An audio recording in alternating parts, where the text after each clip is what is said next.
Langit itu ciptaan Allah apa tidak? Langit itu makhluk Allah apa tidak? Kira-kira sebelum makhluk itu diciptakan oleh Allah, Allah ada tidak? Nanti kalau kiamat Allah hancurkan langit, Allah ada apa tidak? Kira-kira Allah butuh langit tidak? Allah, Allah, Allah, ya Allah.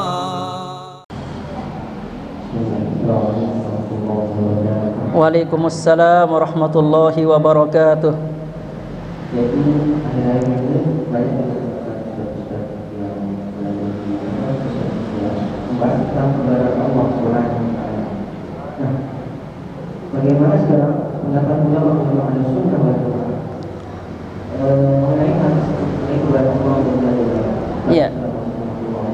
Waalaikumsalam warahmatullahi wabarakatuh. Ini pertanyaannya menyangkut tentang akidah. Di mana Allah? Ini mungkin jadi pertanyaan kita semua juga ya. Di mana Allah ya?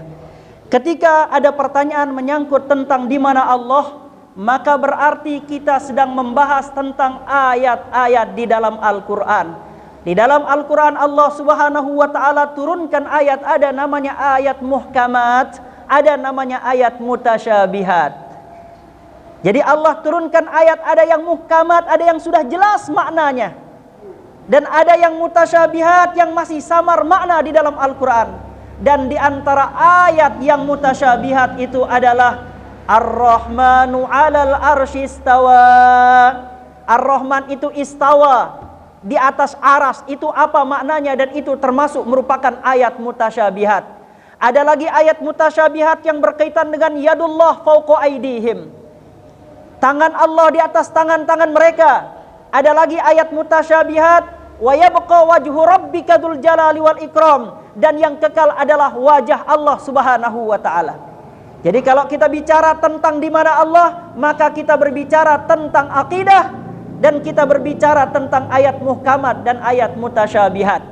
Yang pertama perlu kita ketahui adalah bagaimana akidah Ahlus Sunnah wal Jamaah dalam memahami ayat mutasyabihat dan ayat muhkamat.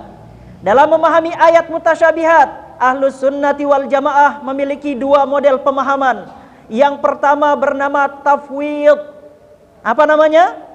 Tafwid. Tafwid itu adalah yang pertama mensucikan Allah daripada sifat makhluk.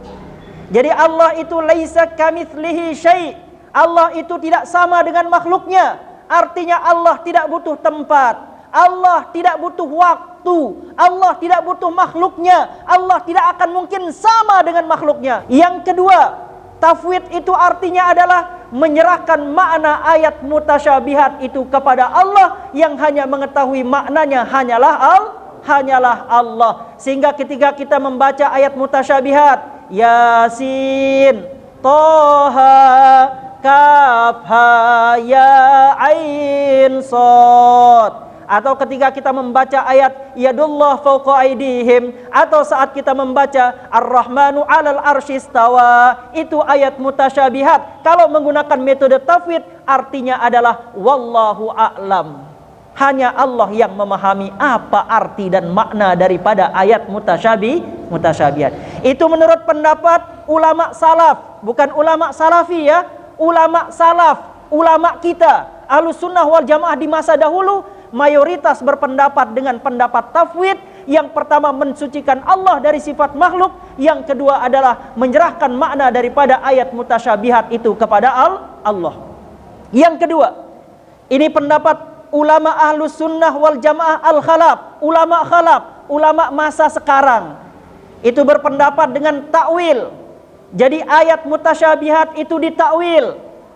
Yang pertama dengan mensucikan Allah, tanzih dulu bahwa Allah tidak sama dengan makhluknya. Lalu yang kedua, mentakwil ayat mutasyabihat dengan mencari pendekatannya, persamaannya di dalam ayat muhkamat. Contoh, ayat mutasyabihatnya berbunyi Ar-Rahmanu 'alal arsy istawa.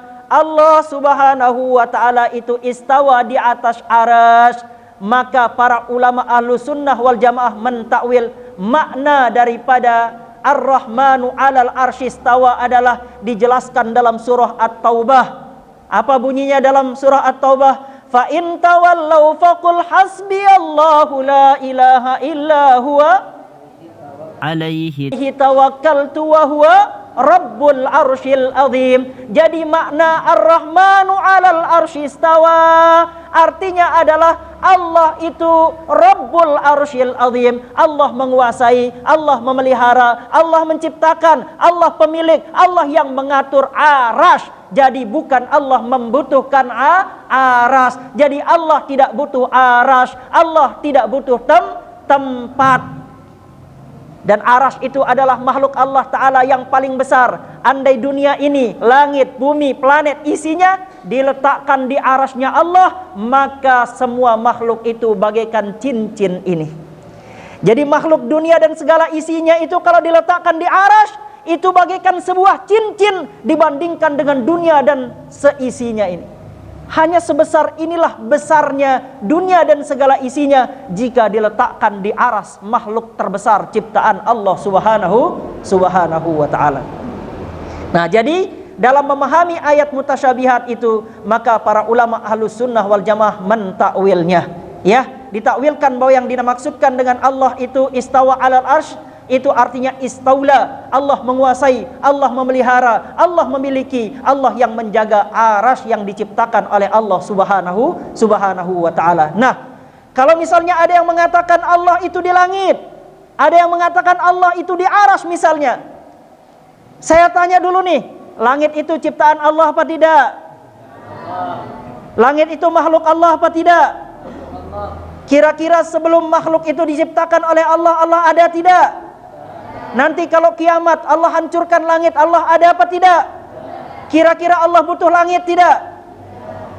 Jadi Allah tidak butuh tempat, Allah tidak butuh waktu. Kenapa? Karena semua tempat, semua waktu adalah merupakan ciptaan Allah.